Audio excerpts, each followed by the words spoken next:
sepenggal kisah oknum pejabat di negeri antah berantah ketika hak pendidikan berhadapan dengan sistem. Oleh Muhammad Rojai Kangge, sistem penerimaan murid baru SPMB tahun ini menyisakan banyak cerita di negeri antah berantah.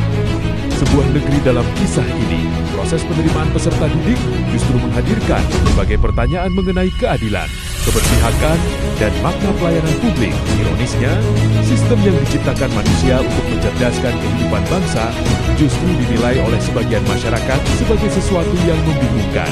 Teknologi yang seharusnya mempermudah akses pendidikan di lapangan masih menyisakan dugaan adanya kesalahan administrasi, miskomunikasi, hingga potensi human error dalam pelaksanaannya. Di balik angka-angka dan aplikasi pendaftaran, ada kisah keluarga sederhana yang berharap anaknya dapat mengenyam pendidikan negeri. Keluarga tersebut tercatat sebagai penerima bantuan sosial, masuk dalam data terpadu kesejahteraan sosial DTKS. Bahkan sang anak sejak sekolah dasar memperoleh program Indonesia Pintar Sape. Secara logika sosial, mereka termasuk kelompok masyarakat yang layak memperoleh perhatian lebih. Namun kenyataannya, berbagai jalur yang ditempuh tidak membuahkan hasil. Sang anak dinyatakan tidak lolos seleksi. Kisah ini semakin menyentuh ketika seorang paman yang sejak kecil menjadi tulang punggung keluarga, berusaha mencari solusi. Dengan penuh harapan, ia mendatangi seorang pejabat yang membidangi pendidikan tingkat SMP untuk meminta jalan keluar terbaik. Menurut penuturannya, jawaban yang diterima hanya singkat.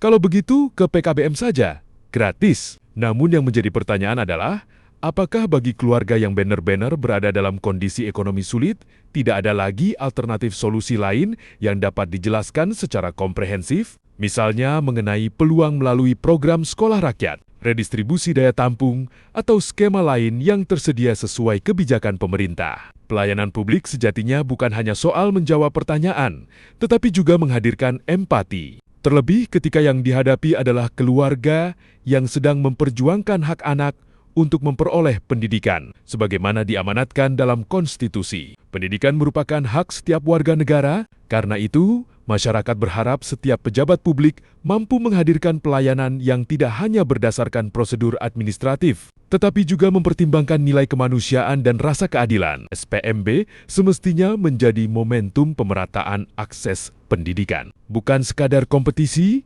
memperebutkan kursi sekolah negeri. Ketika masyarakat mulai mempertanyakan keadilan sistem, maka evaluasi menjadi kebutuhan bersama, bukan ancaman. Semoga kisah dari negeri antah berantah ini menjadi pengingat bahwa jabatan adalah amanah, pelayanan adalah tanggung jawab, dan setiap keputusan akan selalu dipertanggungjawabkan, baik di hadapan masyarakat maupun di hadapan Tuhan. Penulis Muhammad Rojai Kangge.